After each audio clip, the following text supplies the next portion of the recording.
अपराजिता bill के कारण ही राज्य के किशोरी की हत्या मामले में समय पर सुनवाई हो रही है। जयनगर में किशोरी की हत्या करने वाले को फांसी की सजा सुनाने पर राज्य के स्वास्थ्य मंत्री चंद्रिमा भट्टाचार्य ने ये मंतव्य जाहिर किया।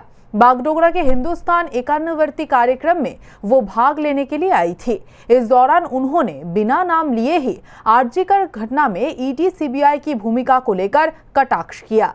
आदिवासी किशोरी लड़कियों में गर्भधारण बढ़ने पर चिंता बढ़ी है। इसे रोकने के लिए समाज को जागरूक करने पर जोर दिया जा रहा है। इसे लेकर ही स्वास्थ्य विभाग और हिंदुस्तान एकान्नवर्ती की ओर से एक जागरूकता शिविर का आयोजन किया गया। शनिवार को बागडोगरा के कादोपानी मैदान में स्वास्थ्य विभाग और हिंदुस्तान एकान्नवर्ती की ओर से आयोजित जागरूकता शिविर में स्वास्थ्य राज्य मंत्री चंद्रिमा भट्टाचार्य, जिला शासक प्रीति गोयल, सिलीगुड़ी के मेयर गौतम देव, महकमा सभाधिपति अरुण घोष, सह सभाधिपति रोमा रेशमी एक्का, हिंदुस्तान एकान्नवर्ती की उपाध्यक्ष पापिया घोष समेत अन्य वरिष्ठ लोग उपस्थित थे।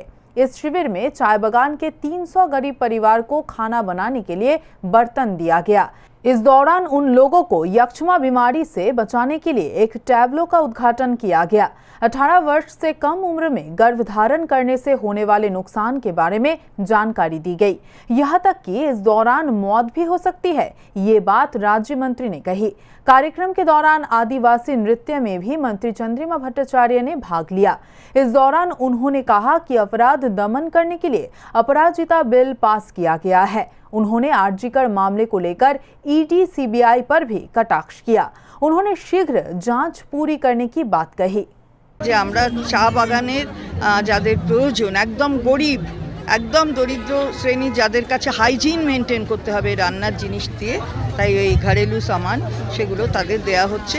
তাতে 4টি চা বাগানের 75টি করে পরিবারকে এটা দেয়া হচ্ছে, 300 পরিবারকে দেয়া হচ্ছে।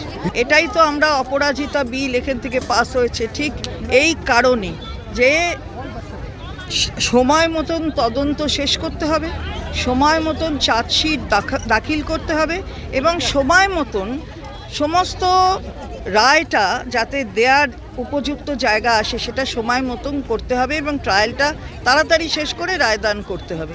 তো সেইটা কিন্তু কুলতলি জয়নগরের ওখানে দেখিয়ে দিয়েছে 61 দিনের মধ্যে সম্পূর্ণটা কমপ্লিট। কেন পারছে না সেটা তো আমরা বলতে চাই যে পারা উচিত। যখনই বলেছে সিবিআই এর কাছে যাবে, যে মামলাটা যাবার কথা হয়েছে, কখনো তো রাজ্য সরকার মাননীয় মুখ্যমন্ত্রী কেউ বাধা দেননি, কেউ বলেননি যে না কেন। কিন্তু যা পুলিশ এবং আমাদের এখান থেকে পুলিশ সিআইডি যা যেটুকুন করেছিল তা সেটা কিন্তু যে সঠিক সেটাও কিন্তু বোঝা যাচ্ছে। তো ফলে তদন্ত তাড়াতাড়ি শেষ করা উচিত। এটাই অপরাজিতা বিলের জন্য আমরা এমনিও রাজনৈতিকভাবেও লড়াই করছি।